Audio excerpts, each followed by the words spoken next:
Binabati ko po ang bawat isa ng isang magandang umaga at isa pong pinagpalang linggo ng pananambahan. Ngayon po ay October 3, 2021 at tayo po ay na-extend ang ating MECQ kaya hanggang October 15 tayo po ay patuloy na magkakaroon ng virtual online worship service.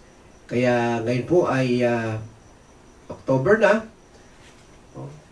Nalalapit na yung ating pinakahihintay, yung Kapaskuhan, yung kapanganakan ng ating Panginoong Yesus. Kaya alam ko po ang bawat isa ay nagpaplano na, excited na. Ngunit ang mahalaga, tayo po ay manatiling ligtas. Patuloy tayong mag-observe ng protocols for our safety upang hindi po tayo magkasakit at tayo po ay humaba pa ang buhay. Amen. Kaya bago po tayo magpatuloy sa umagang ito, sa ating mensahe, tayo po yung yumuko at manalangin. Maraming salamat po o Diyos sa umagang ito. Kami po ay binayaan nyo na naman ng isang panibagong umaga na inyong pinagkaloob sa amin, panibagong hininga, panibagong pag-asa. Although, Panginoon, merong COVID-19, ngunit Lord, naniniwala kami, Panginoon, na higit ang inyong kapangyarihan sa anumang virus, anumang kapangyarihan dito sa lupa. Dahil, Panginoon, kayo ang Diyos na lumalang ng langit at lupa. Kayo ang Diyos na walang kapantay at walang tuhod na hindi luluhod sa inyo. Even ang COVID-19 ay, Panginoon, magpapasakop sa inyo. Kaya, salamat o Diyos. Kami po ay umaasa na kayo po ang aming muog, ang aming tahanan na mag-iingat sa amin sa lahat ng panahon. Ingatan niyo po ang inyong lingkod sa pagsasalita ito, Panginoon.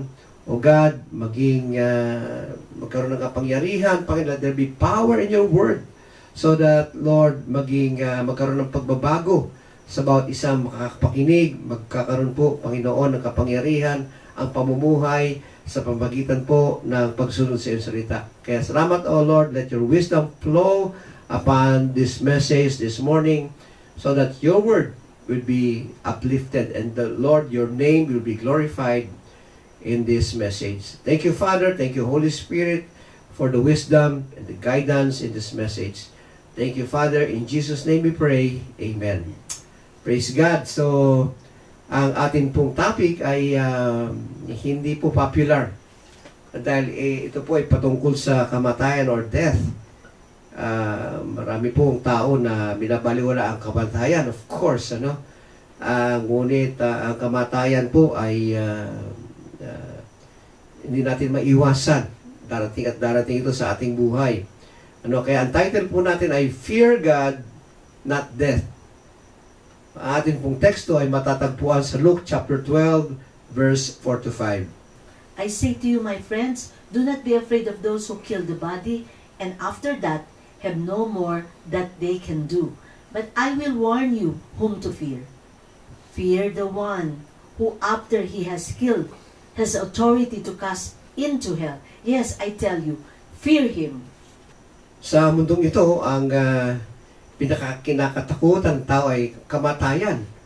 Sabi nga, ito yung pinakahari ng lahat ng takot.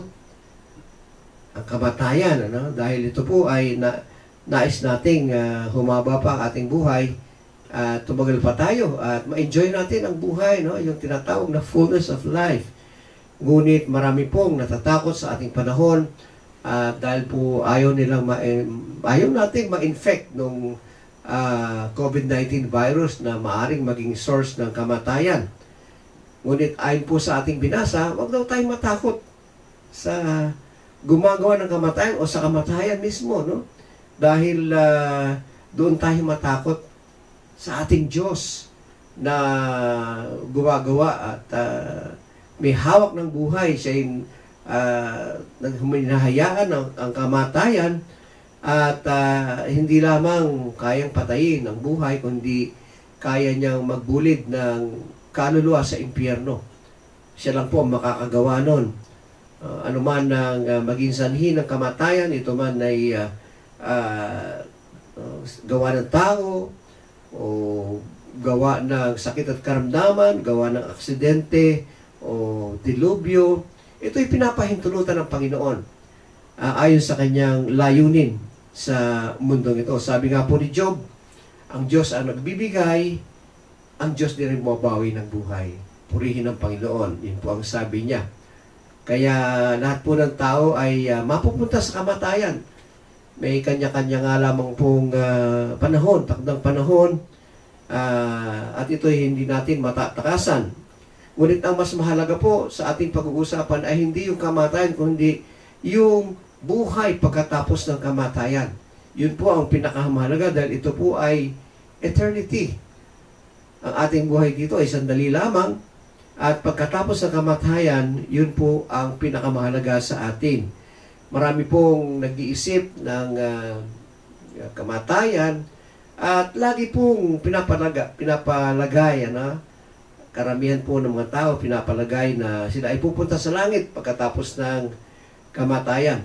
Sa akin pong obserbasyon sa mga burol, sa funeral services, ay bibihira po ako makarinig na nagsasabing saan kaya napunta ang kanyang kaluluwa. At of course, madidinig natin sa mga kamag-anak, kaibigan, laging sinasabi ay nasa piling na siya ng Panginoon. Ang mga pastor din po ay mga pastor, mga pari, mga ministro na nagmemensahe sa funeral service ay sinasabi rin na nasa piling na siya ng Panginoon. Kahit hindi nila masyadong kilala ang pumanaw at hindi nila masyadong alam ang kanyang ipinamuhay, sinasabi nila na nasa piling na siya ng Panginoon. But how sure, How sure are we na yung pumanaw ay talagang nasa piling ng Panginoon? Ano yung ating basihan? Ano yung basihan nila kung bakit sinasabi na nasa piling ng Panginoon ang pumapanaw? Ito po ay, of course, para magbigay ng comfort doon sa namatayan. Ngunit, ang paniwalang ito ay influence nung tinatawag na doctrine o theory na universalism. Ito po yung nagsasabi na ang Diyos ay pag-ibig, siya ay maibigin, kaya hindi siya nagpapadala sa impyerno. At ang impyerno ay nakalaan para sa demonyo lamang. Yun po ang paniniwala na nakakapanlin lang sa maraming tao sa buong mundo. Ngunit ang mga Old and New Testament prophets ay paulit-ulit nilang sinabi na mayroong kapahamakan, mayroong impyerno. In fact, sabi nga po sa John 3:16, for God so loved the world that He gave His only begotten Son, that whosoever believes in Him shall not perish, but have eternal life. Yung perish po ay kapahamakan sa impyerno. Sinasabi po doon na mayroong kaligtasan, ngunit mayroong kapahamakan. Kaya nga po ang kailangan ng tao ay sumampalataya sa ating Panginoon Jesus upang hindi siya mapunta rin sa kapahamakan. At makita po natin sa Bible ay 65 times binanggit po yung Sheol. 11 times binanggit yung Hades at 5 times binanggit po yung Lake of Fire sa Book of Revelation. Isa lang po ang kahulugan nito, kundi ito po yung eternal torment. Ito po yung eternal fire in hell. Kaya ito po ay kailangan paniwalaan. Marami pong tao na hindi naniniwala sa impyerno. Either hindi talaga nila alam o di kaya ay sila ay nadideceive na walang impyerno. Hindi alam ng tao na mayroon pong final accounting, may final judgment na darating at bawat isa ay haharap sa Diyos upang siya ay magsulit at husgaan ang kanyang buhay kung siya ba ay pupunta sa impyerno o siya ba ay pupunta sa langit. Basahin po natin ang 2 Corinthians chapter 5 verse 10 to 11.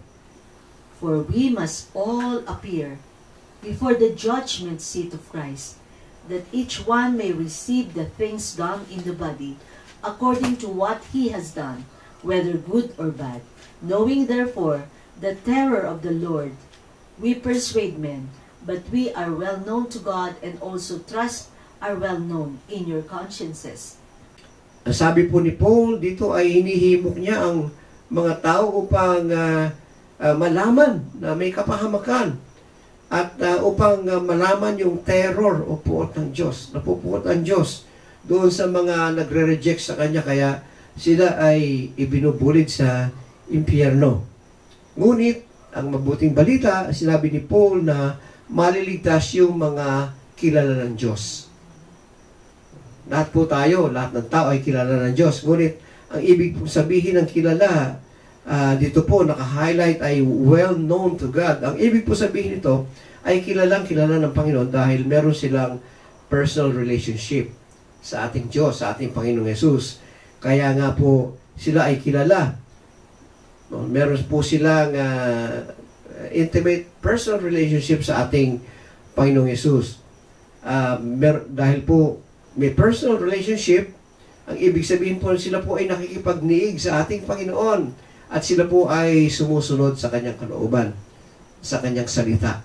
Yun po ibig sabihin ng kilala ng Panginoon. At makita po natin dito sa talatang ito, maraming hindi makakapasok. Maraming hindi makakapasok sa langit kahit sila po ay aktibo sa mga gawaing espiritual dahil hindi nila sinusunod ang kalooban ng Diyos. Kaya hindi sila kinilala ng Panginoon.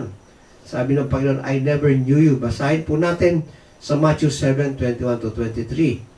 Not everyone who says to me, Lord, Lord, shall enter the kingdom of heaven, but he who does the will of my Father in heaven.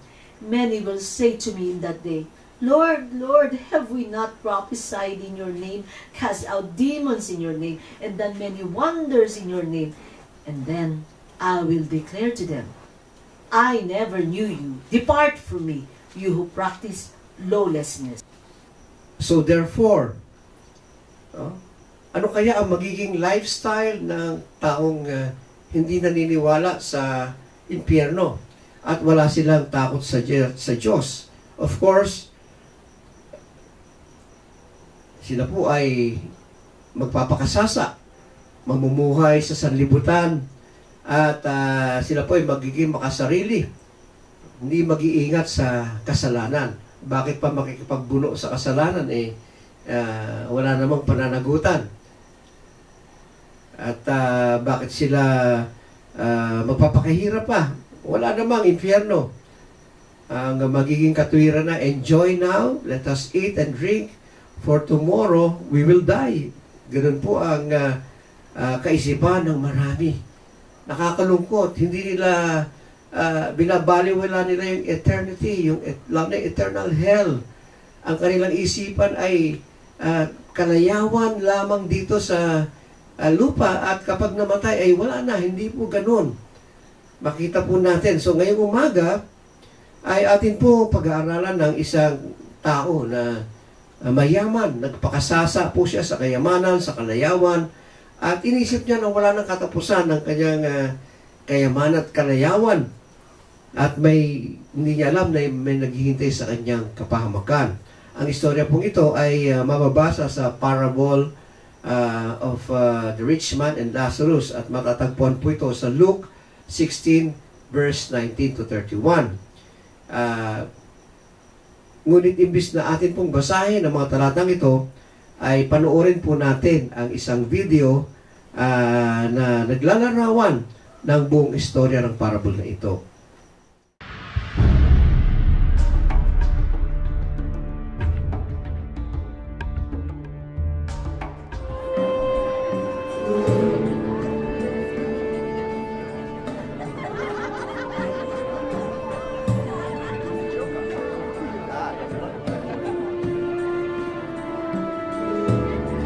Finally here.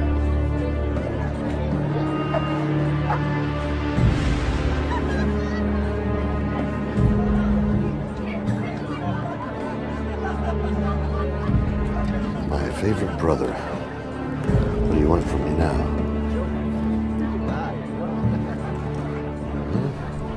We've spared no expense today. I can see that. There was a rich man who dressed in purple and fine linen and lived in luxury.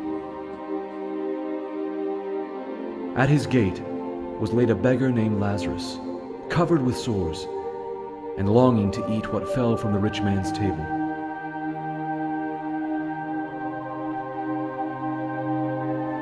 Even the dogs came and licked his sores.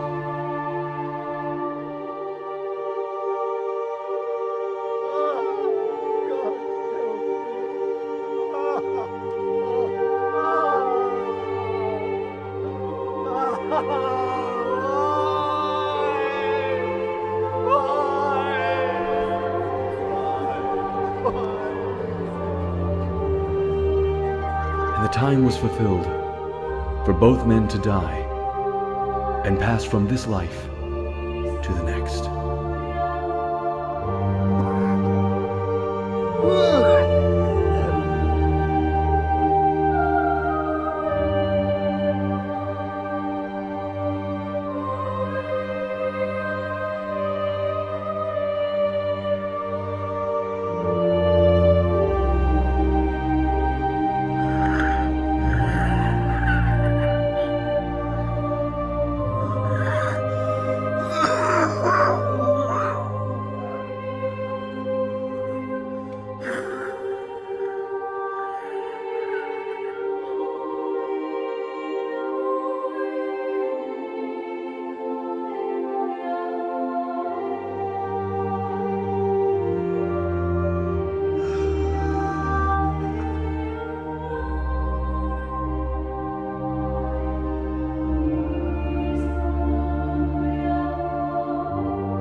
Alms.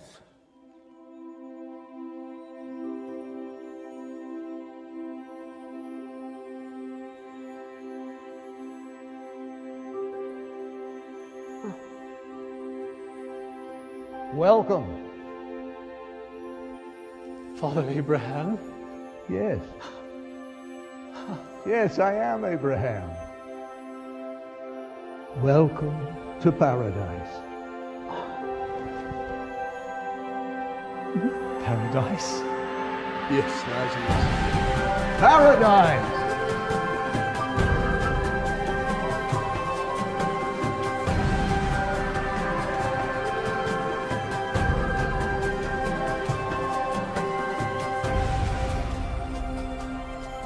We've been preparing a banquet in your honor. Yes, yes, come.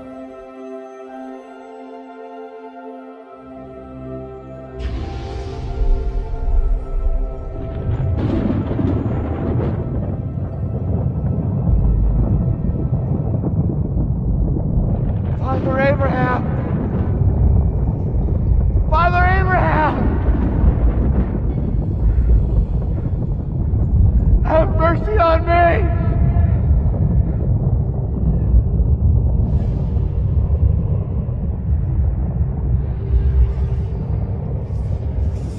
I saw you with Lazarus.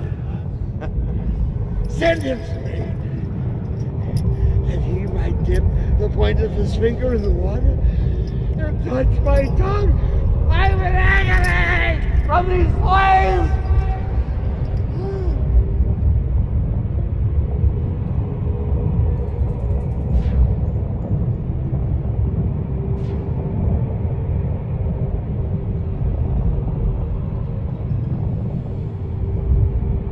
Son, you remember. In your life, you received your good things. And Lazarus here received his bad things. Now he is being comforted, and you are in agony. Please. Please. Besides all of this, there is between us a great chasm affixed.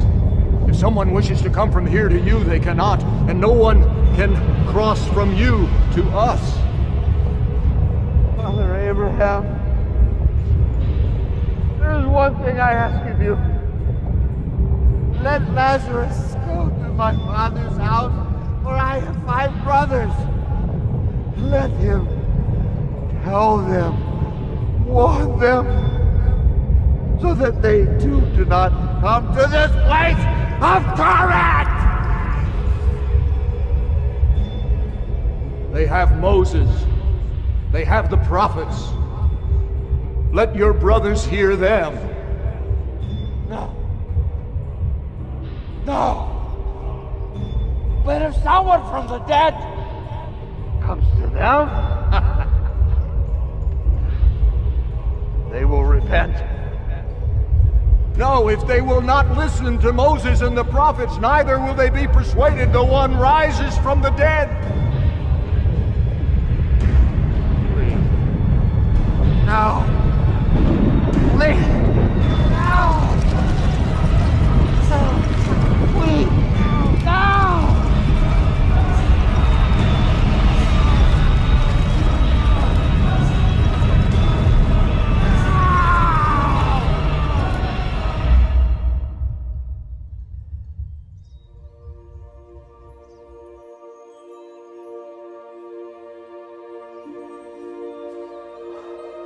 Lazarus, come to the place your father has prepared for you.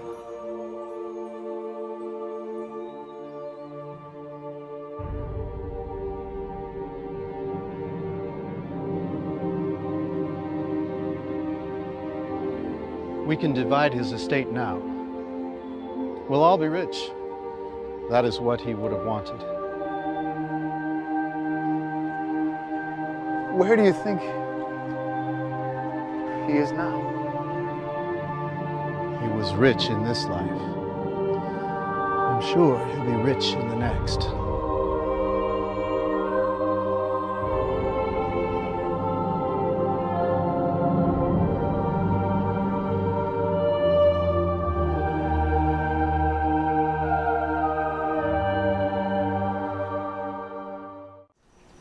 Nakita po natin sa ating napanood na yung mayaman ay nakasuot ng purple and fine linen. Ito po yung pinakamahal na kasuotan nung panahon na yon. At gawa ito po sa tanim na flax o linum na pambihira lamang.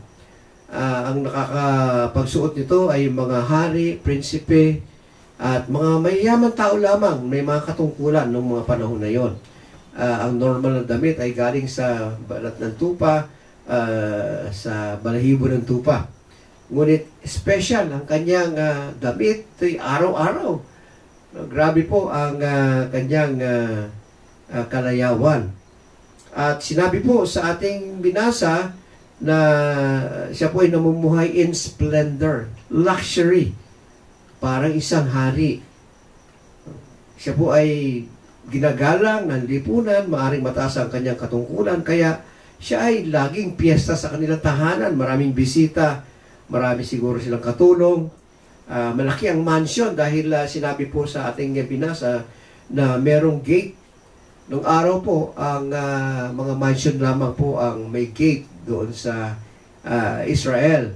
Kalimitan po ng mga bahay doon ay mga mud houses, mga brick houses na wala naman pong gate. Kaya siya po ay maaring sabihin ng mga tao, pinagpala ito, ang pabor ng Diyos ay nasa Kanya. No, yun maari ang iniisip ng tao sa Kanya, yung abundance and wealth.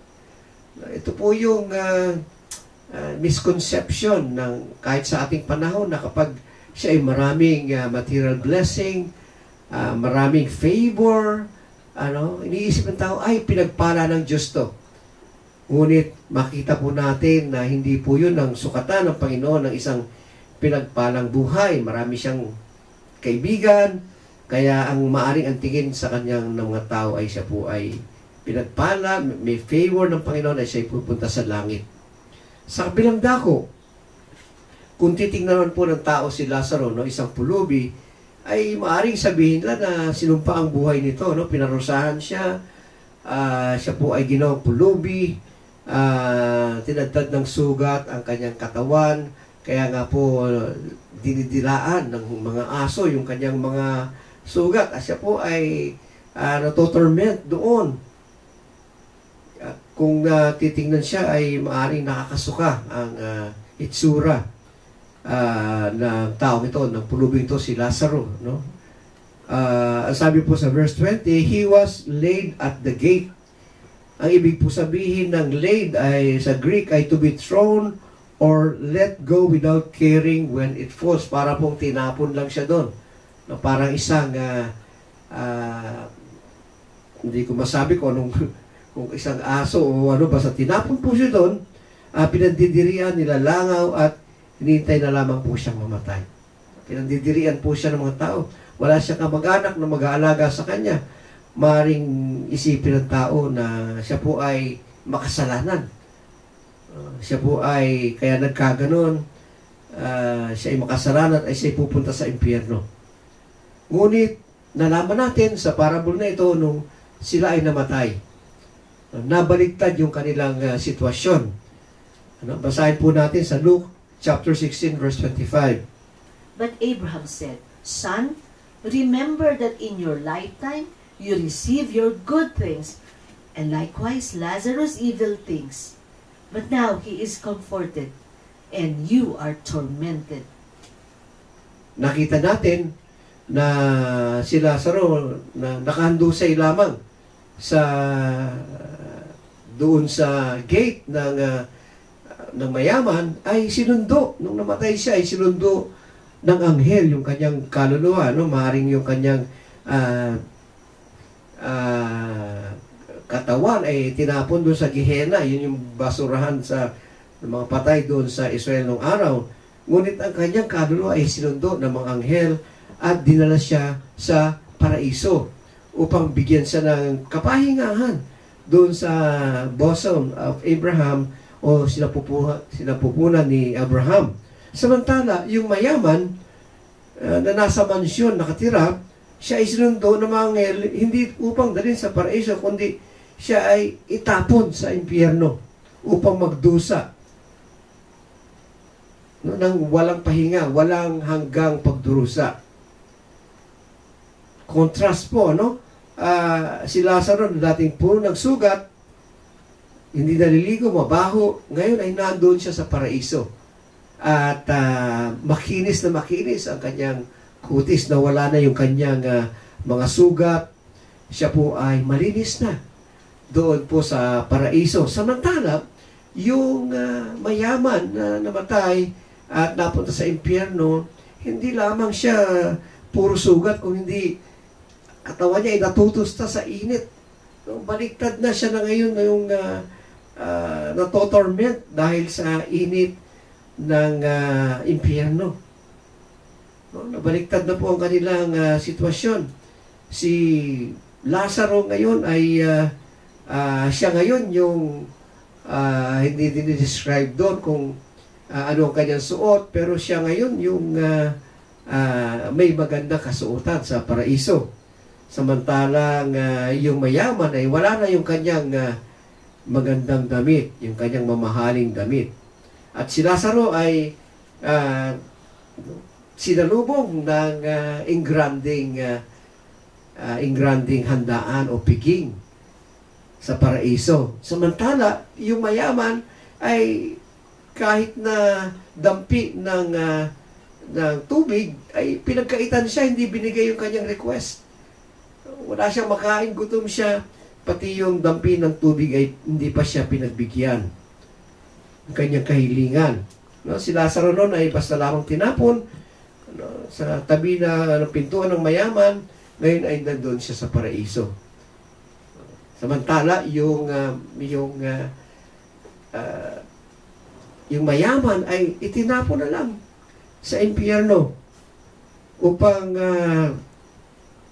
magdusa, magpawalang hanggan. Si Lazaro na isinusukan ng lipunan ay walang dangal nung nasa lupa siya. Tinatrato siyang isang halos patay na hayop. Samantalang pagdating sa langit, siya ay pinarangalan ni Abraham. Pinarangalan siya. Ngunit sa impyerno, walang dangal. Walang dangal ang mayaman. In fact, wala nga siya pong pangalan. Hindi siya binigyan ng pangalan. Hindi niya kailangan ng pangalan sa impyerno. Wala namang maghahanap sa kanya. Walang mag-care. Walang mag-aalaga sa kanya. Walang hahanap sa kanya. Hindi niya kailangan ng pangalan. Tsaka sa impyerno ay walang pangalan ng mga tao. Hindi naman sila makikilala dahil ang kanilang mga katawan ay inaagnas ng mga bulating hindi na namamatay. Para silang iisa itsura, para mga zombie, para mga barbecue. So, hindi na kailangan ng pangalan, kaya wala po silang dangal doon sa impyerno. Samantala, ang sabi ng Panginoon, yung papasok sa kaharian Diyos ay bibigyan niya ng bagong pangalan. At ang pangalan ng ating Panginoon ay susulat sa kanila. Praise the Lord! Yung honor ng mga mapupunta po sa kalangitan, sa paraiso. So, maari po nating itanong, ano ba ang nangyari? Bakit nabaliktad yung kanilang sitwasyon? No? Supposedly, yung mayaman ay righteous. Parang Pharisee, no?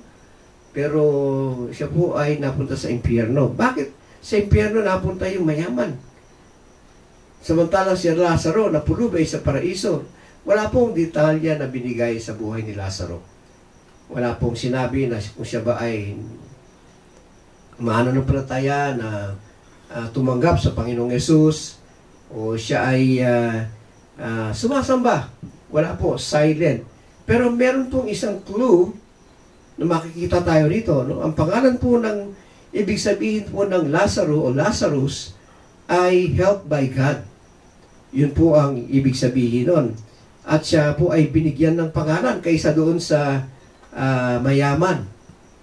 Meron siyang pangalan, ibig sabihin ay kilala siya ng Panginoon.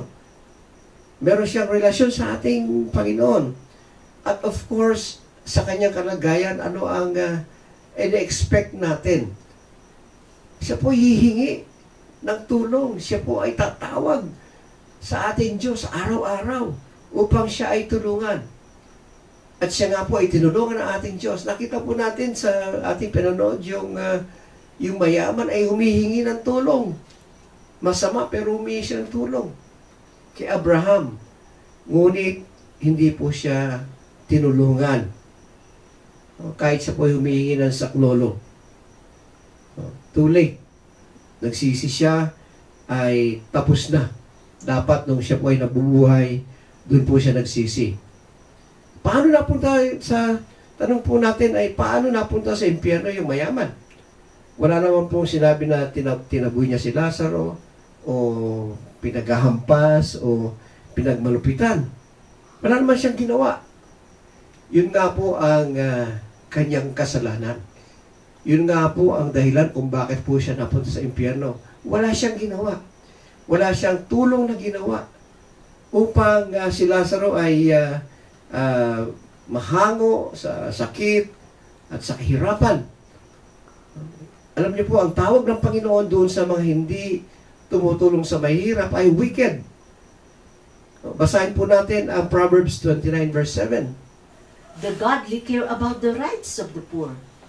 The wicked don't care at all. Namuhay ang mayaman sa luxury. Hindi man lang niya nabahaginan ng kaunting comfort si Lazaro. Kahit man lamang ipagamot o bigyan ng maliit na tahanan na kaya-kaya niya.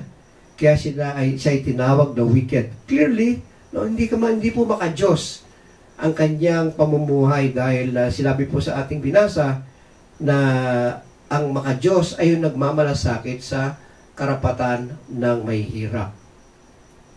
Noong siya po ay nasa impyerno, humingi siya ng awa kay Abraham, ngunit hindi siya kinahabagan ni Abraham, hindi siya kinahabagan ng Diyos. Bakit po? Hindi rin siya naging habag, hindi siya nahabag sa mga mahihirap. Basahin po natin sa Matthew 5 verse 7. Blessed are the merciful, for they shall receive mercy. Ang binibigyan po ng kahabagan ng Panginoon ay yung nahahabag din. Blessed are the merciful, for they will be shown mercy. Hindi siya nahabag kay Lazaro, kaya hindi siya kinahabagan sa impyerno. At isa pa po, patay ang kanyang pananampalataya. Dahil, ang sabi po sa James 2 verse 14 to 17, faith without works is dead. Basahin po natin. What good is it, my brothers, if a man claims to have faith but has no deeds? Can such faith save him? Suppose a brother or sister is without clothes and daily food. If one of you says to him, "Go, I wish you well, keep warm and well fed," but does nothing about his physical needs, what good is it? In the same way, faith by itself, if it is not accompanied by action, is dead. Ayun, so makita po natin talagang hindi siya karapat-dapat. Hindi siya karapat-dapat sa paraiso. Dahil siya po ay wicked. Dahil alam natin po na tayo ay mamatay din. Ito po yung dapat magtulak sa atin, mga kapatid, na tayo ay maging generous. Lalong-lalo na po sa mga mahirap. At sabi po ni Job, hubad akong lumabas sa sinapupunan ng aking ina, hubad din akong babalik sa lupa. Si Yahweh ang nagbigay, si Yahweh din ang babawi. Purihin si Yahweh. Alam natin po sa ating buhay, lahat po ay babawiin ng Panginoon pagdating ng ating kamatayan. Babawiin niya ang lahat at ipagkakatiwala naman sa iba. So, kung alam natin na babawiin ang lahat, bakit po natin kikimtimin pa sarili? No? That is nonsense. Bakit natin kikimkimin yung mga kayamanan na pinagkatiwala ng Panginoon at yung mga blessings na ibinigay ng Panginoon at hindi natin gamitin para pagpalain ng iba upang hindi po masayang. Sabi po sa Bible, tayo po ay ginagawang channel of blessing. Pinapadaloy po ng Panginoon yung pagpapala sa atin upang pagpalain din po at tulungan ng iba. Kung ginawa po ito ng mayaman, kung nagkaroon siya ng wisdom, hindi po sana siya mapupunta sa impyerno. Yung kanyang kayamanan sana ay na-convert into eternal rewards. At siya po ay makakapasok pa sa langit. Praise the Lord! Makita natin na yung kasamaan talaga ng mayaman, na ando na siya sa impyerno, pero feeling boss pa siya. Pinapautusan niya si Lazaro na dampian yung kanyang dila ng tubig upang maibsan man lamang yung init ng apoy. Pinautusan din niya si Lazaro upang puntahan yung kanyang mga kapatid at evangelize sila. Sabihan na may impyerno upang sila po ay magsisi. Akala niya siya po ay mayaman pa rin at makapangyarihan at kaya niyang utusan yung mga mabababa sa kanya. Before, he was somebody. Now, he was nobody. Kawawa po ang kanyang kalagayan. Basahin po natin sa Luke 16 verse 27 to 28. And he said, "Then I beg you, Father, that you send him to my father's house, for I have 5 brothers, in order that he may warn them, so that they will not also come to this place of torment." Dito nakita po natin na inutusan niya na nakiusap siya kay Abraham at upang utusan si Lazaro na ipamalita at mag-testimony sa kanyang mga kapatid na merong impyerno. Napakagaling ng kanyang concern. Sabihin na natin, meron siyang malasakit ngayon, ngunit sabi nga ay huli man daw at magaling ay huli pa rin. Too late the hero. No? Nahuli na sa uli ang kanyang pagsisisi. Ano po ang sinagot ni Abraham? Basahin po natin sa Luke 16:29 to 31. But Abraham said, "They have Moses and the prophets. Let them hear them." But he said, "No, Father Abraham, but if someone goes to them from the dead, they will repent." But he said to him, "If they do not listen to Moses and the prophets, they will not be persuaded, even if someone rises from the dead." Ibig sabihin po, maaring alam niya po ang katotohanan, maaring alam nila ang Torah, alam nila na yung mga Jewish ay mula pagkabata ay kabisado nila ang Torah, ang Old Testament. Ngunit ano po ang sabi ni Abraham sa ating binasa? Wala nang effect yan. Kahit na bumaba si Lazaro at magpakita, mag-evangelize doon sa kanyang mga kapatid, hindi sila maniniwala.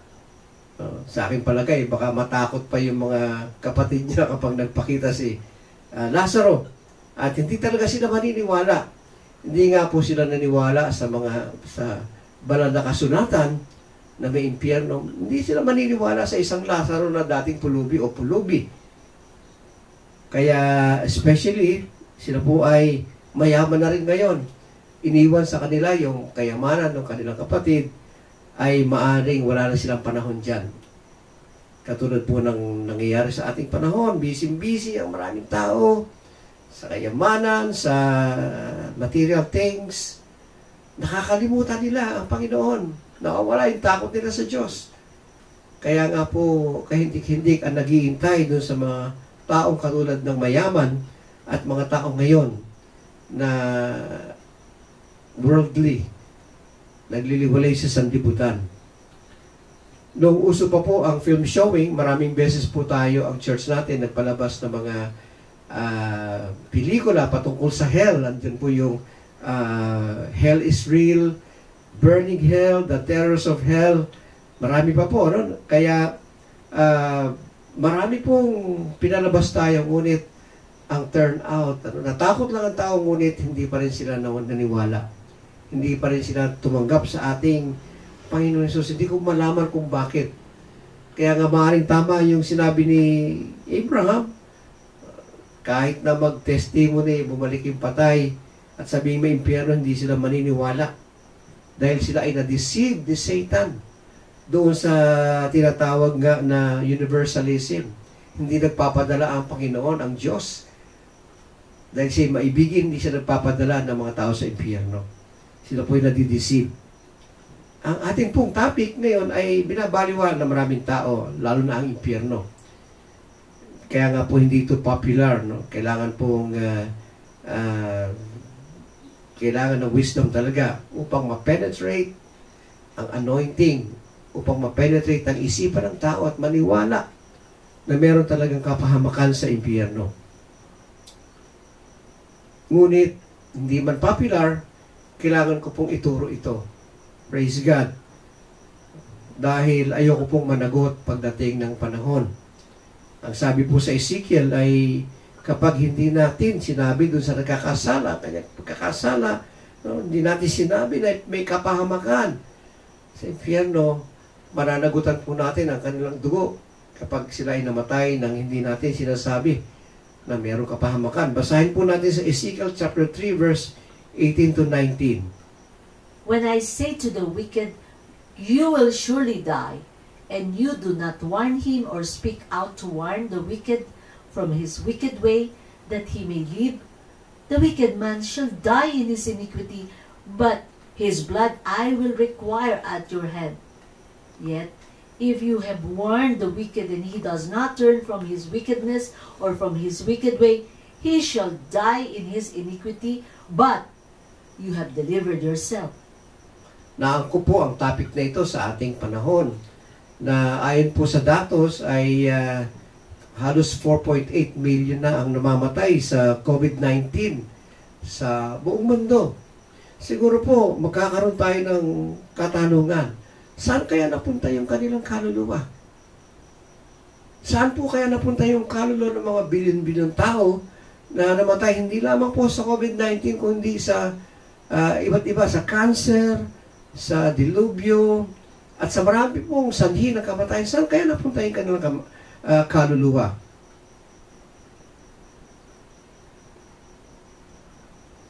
Balikan po natin yung sinabi ni Apostol Pablo sa 2 Corinthians chapter 5, verse 10 to 11. Sapagkat lahat tayo'y haharap sa hukuman ni Kristo at tatanggap ng nararapat ayon sa ating mga gawang mabuti o masama nang tayo'y nabubuhay pa sa daigdig na to.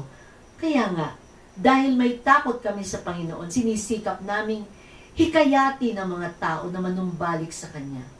Alam ng Diyos ang tunay naming pagkatao at inaasahan kong kilalang kilala rin ninyo ako.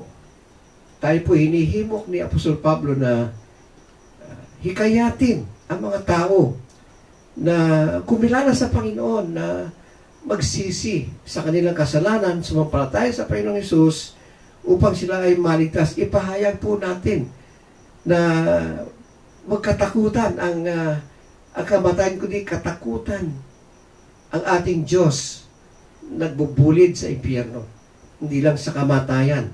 Hikayatin natin ang tao na merong impyerno. Maniwala man sila, hindi, tayo po ay hindi sisisihin ng Panginoon. Hindi natin pananagutan ang kanilang buhay kundi man sila maniwala. Tandaan po natin, hindi dapat katakutan ang ating Panginoon Jesus dahil hawak na niya. Nung namatay po siya sa krus at nabuhay, kinuha niya yung susi kay Satanas na impyerno. Siya na ngayon may hawak, kaya siya po may kapangyarihan over death and life. Lalo po nung nabuhay siya, nag-resurrect siya, at lahat ng sasampalataya sa Panginoong Hesus ay magre-resurrect din. Magkakaroon po ng hindi lamang po mabubuhay ang spirito, kundi magkakaroon po ng heavenly body, ng glorified body. Gusto niyo po ba mga kapatid? At atin pong sabihin sa mga tao na hindi po kayang ilarawan yung gravity, yung bagsik na impyerno. Katulad po ng sinasabi sa Bible na wala pang mata, wala pang tainga na nakakadinig ko anumang itsura ng langit. Hindi kaya pong isipin ng ating human mind kung ano po yung glory sa langit. Ganun din po, hindi po natin makonceive, hindi pa natin malaman yung bagsik na impyerno. Maaring yung ating pagkakaintindi, yung umuusok, yung apoy, ay maaring hindi pa yun. Maaring mas malupit pa. Where worms die at not, sabi, hindi namamatay. Kaya po, kailangan po nating sabihin ito sa mga wala pa sa Panginoong Hesus. Yung wala pa, nasa mundo pa, lalo na po yung mga taong katulad ng pamumuhay ng mayaman. Nasa sanlibutan. Kaya, habang nandito pa tayo, habang meron pang grace ang Panginoon for salvation, atin pong ipamahagi ang salita ng Diyos. Habang nandito pa po ang Panginoon sa Holy Spirit na nagko-convict sa kasalanan upang magkaroon ng kaligtasan. Nandito yung grace ng Panginoon. Isang araw po, babalik ang Panginoong Hesus. Hindi na po siya yung maamong tupa na nilapastangan, pinatay ng tao. Hindi na po. Sa pagbabalik po ng Panginoon Hesus, siya po ay isang mandirigma na. Siya ay po isang judge upang labanan at parusahan yung mga kumukutya sa kanya at sa kanyang mga lingkod. Yung mga tinatatwa siya, yung mga nakikita ko po yung mga ginagawa ng mga tao kung paano lapastanganin ang pangalan ng Panginoong Hesus. Sila po ay hahatulan ng Panginoong Hesus sa kanilang pagbabalik. Ngunit may kahabagan ng Panginoon doon sa tatawag sa kanyang pangalan. Ang sabi po sa Bible, those who call upon the name of the Lord will be saved. Iingatan niya yung kanyang mga hinirang at sa kanyang pagbabalik sila'y kukunin. Ililigtas sa kapahamakan at sa kaguluhan ng sanlibutan ito upang sila po ay dalhin sa paraiso, sa kalangitan. I hope na kasama po tayo doon. I hope and I pray na hindi tayo mapupunta doon sa lugar na naandun yung mayaman ngayon. I pray na nandun po tayo sa Abraham's bosom at makikita natin si Lazarus. At sigurado, marami tayong tatanong dahil hindi binigay yung detalye sa kanyang buhay. Maaaring kausapin natin si Lazarus. Ngunit ang mahalaga ay katakutan po natin ng ating Diyos na may hawak ng kamatayan at ng buhay. Kapatid, kung ikaw ay nakikinig ngayon, nais ko sanang magtanong sa iyo ng isang seryosong tanong. Kung sakaling bumalik ang Panginoon sa mga oras na ito, o di kaya kung sakaling kunin ng Panginoon iyong buhay, kapatid, nakakasiguro ka ba na ikaw ay pupunta roon sa paraiso? O doon sa torment, katulad ng mayaman? Nasisiguro ba, kapatid? Kung hindi mo nasisiguro, ito yung panahon ng kaligtasan. Ang pagsisisi, nakita natin yung pagsisisi doon sa impyerno, ay huli na. Wala nang bisa po yun. So habang nandito ang grasya ng Panginoon, may panahon pa kung wala pa ang Panginoong Hesus sa iyong buhay, sa iyong puso, maaari mo siyang tanggapin. Maaari mo siyang sampalatayanan. Maaari kang magkaroon ng pananampalataya sa ating Panginoong Hesus upang ikaw ay maligtas, kapatid. Ang sabi po sa Romans 10:9 ay kung ipapahayag ng iyong mga labi na si Jesus ay Panginoon at buong puso kang sasampalataya na siya'y muling binuhay ng Diyos, maliligtas ka, kapatid. Ayaw ko po ang bawat isa, katulad po ng ating Panginoong Hesus. Ang sabi po sa Bible, ayaw niya ni isa man ang kaluluwa na mapahamak. Ayaw ni isa man ang kaluluwa makasama ng mayaman doon sa impyerno. Ang nais niya, ang bawat isa ay mapunta sa kalulatian ng Diyos sa kalangitan. Kaya kapatid, kung hindi ka pa nakakasiguro, ito yung panahon ng kaligtasan. This is the day of salvation. Do not harden your heart. Hindi po ito isang katatakutan, kundi ito'y challenge. Ang Panginoon mismo nagsabi na sinabi niya na there's weeping and gnashing of teeth doon sa lugar na yon, sa impyerno.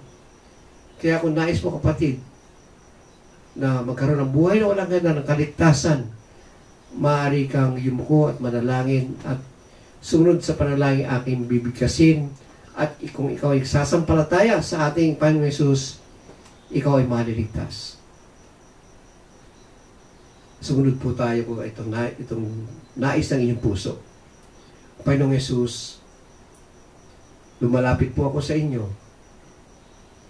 Patawarin niyo po ang aking mga pagkakasala, ang aking paglapastangan sa inyo, Panginoon, ang aking walang humpay na pagkakasala mula nung aking pagkabata hanggang sa mga oras na ito. Patawarin niyo po ako, Panginoon.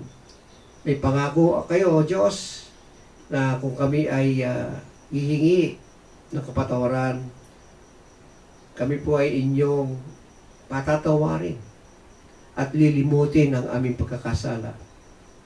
Panginoong Hesus, buksan niyo po ang aking puso. Bigyan niyo po ako ng panibagong kaluluwa, panibagong espiritu, panibagong puso upang maintindihan ko ang inyong salita at upang magkaroon ako ng pag-ibig para sa inyo. Panginoong Hesus, pumasok kayo sa aking buhay. Tinatanggap ko po kayo bilang aking Panginoon at tagapagligtas. Mangusap po kayo sa akin araw-araw sa aking pamumuhay upang maganap ko ayon sa inyong kapangyarihan ang inyong kalooban. Panginoon Hesus, sa akin pong pagtanggap na may lakip na pananampalataya, iligtas niyo po ako. Dahil kayo po ay nangako na kung sino mang tatawag sa inyong pangalan ay inyong ililigtas. Ilagay niyo po ang aking pangalan sa aklat ng buhay upang sa inyong muling pagbabalik, ako po ay makakasama ninyo at dadalhin sa tahanan ng Ama at mabubuhay magpakailanman. Salamat o Diyos. Ito ang aking samot dalangin sa pangalan ni Jesus. Kapatid, kung tinanggap mo ang Panginoon, congratulations. Ikaw ay naandun sa eternal life, magpatuloy ka sa iyong spiritual walk. Andiyan ang salita ng Diyos na magbibigay sa iyo ng guidance all throughout until the end. Salamat o Diyos sa umagang ito.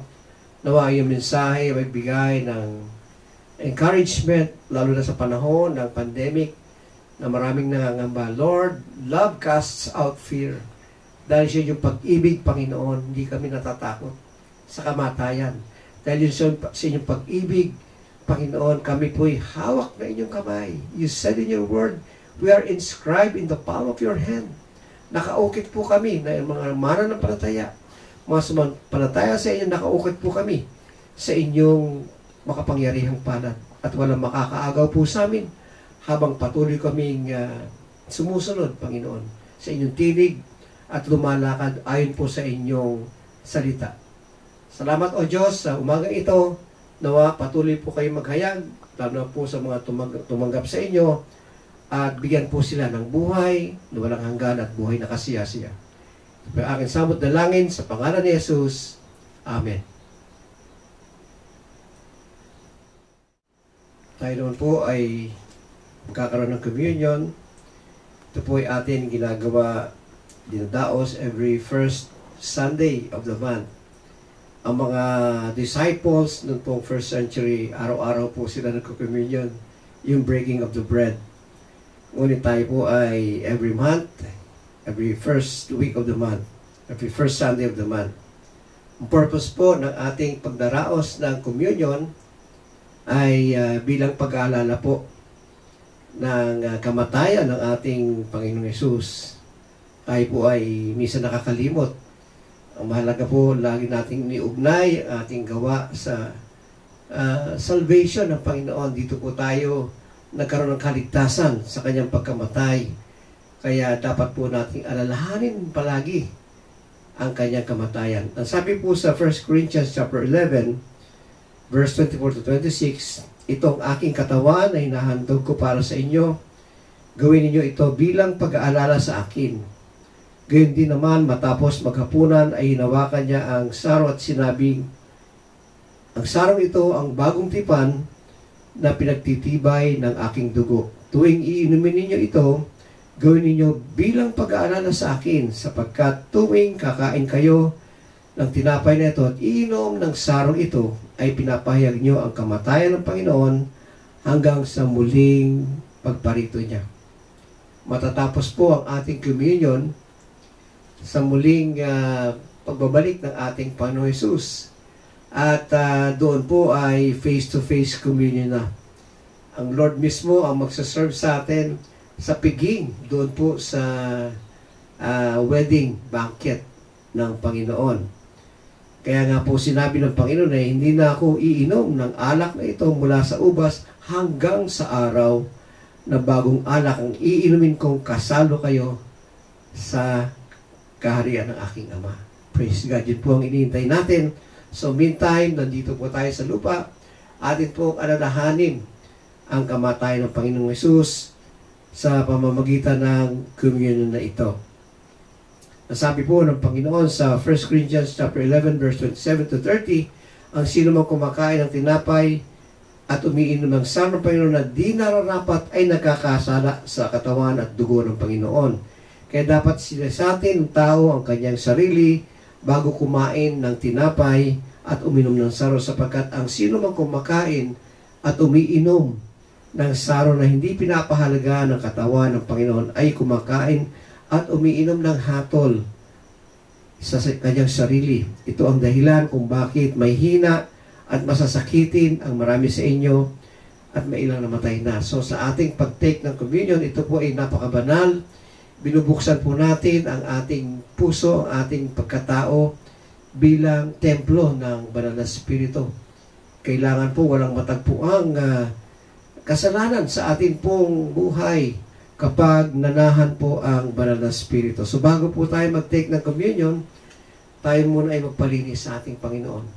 Kung meron po tayong kasalanan, kanina, kahapon, isang linggo na hindi pa natin nahihingi ng tawad sa Panginoon, tayo muna po ay manahimik, kausapin natin ang Panginoon, at hingi po natin ang tawad, anumang kasalanan ating nagawa, bago tayo mag-participate, bago tayo po mag-take ng communion.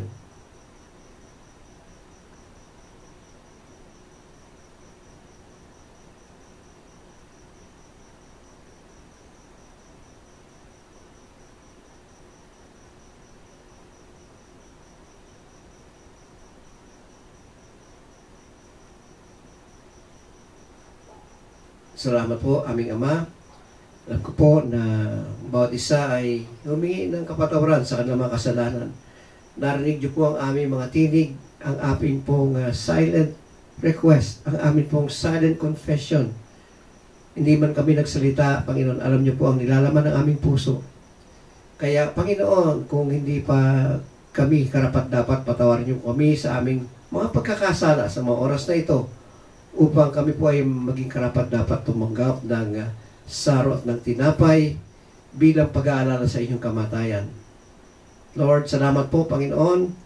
At sinabi niyo sa Matthew 26 verse 26 to 29, samantalang sila'y kumakain, 20 ng tinapay si Jesus, at matapos magpasalamat sa Diyos, kanyang pinagpira-piraso at binigay sa kanyang mga alagad.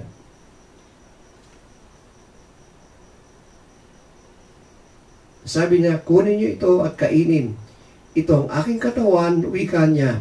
Hinawakan niya ang saro at nagpasalamat sa Diyos at ibinigay sa kanila. Uminom kayo ng lahat nito. Sabi niya, sapagkat ito ang dugo ng tipan, ang aking dugo na mabubuhos dahil sa marami sa ikapagpapatawad ng mga kasalanan. Sinasabi ko sa inyo na hindi na ako inom nitong alak mula sa ubas hanggang sa araw ng bagong alak ay inuman kung kasalo kayo sa kaharian ng aking Ama. Salamat o Diyos, nilinis niyo po ang aming budhi. Salamat po sa inyong kapatawaran sa aming kasalanan.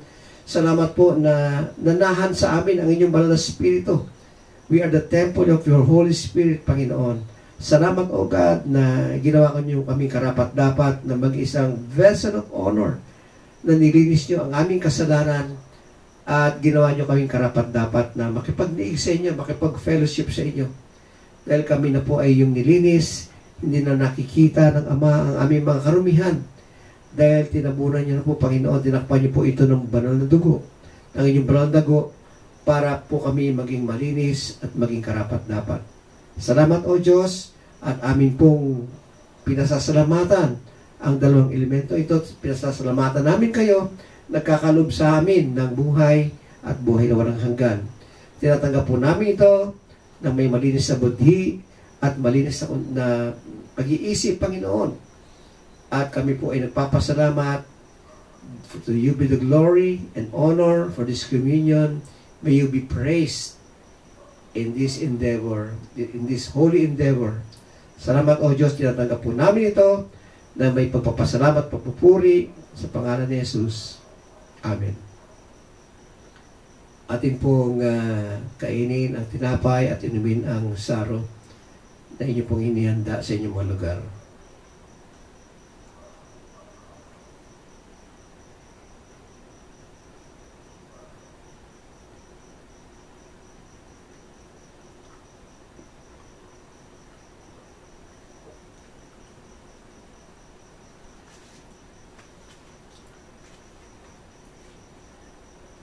Maraming salamat po muli sa inyong pagsama. Salamat sa inyong pakikinig. At nawa ang Espiritu ng Diyos ay sumainyo mula ngayon o pakailanman. The Lord bless you and keep you and make His face shine upon you and be gracious to you. And may His countenance be upon you and give you peace from now and forever. The Lord bless you. Ingatan kayo ng Panginoon hanggang sa inyong muling pagbabalik. Kung aking samot dalangin, sa pangalan ni Jesus, ang lahat may magsabing Amen.